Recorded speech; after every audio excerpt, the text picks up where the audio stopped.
দাদা কেন ধরলো দাদা? দাদা কেন ধরলো দাদা? কি কারণে ধরেছে দাদা? আমাদের কাছে আমরা করতে তাই কি বলছেন আপনি?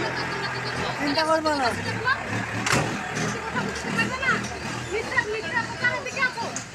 নেপালের স্কিন পাওয়া গেছে। দুজন আসামি, সাবিরুল ইসলাম আর মাসারুল মণ্ডল।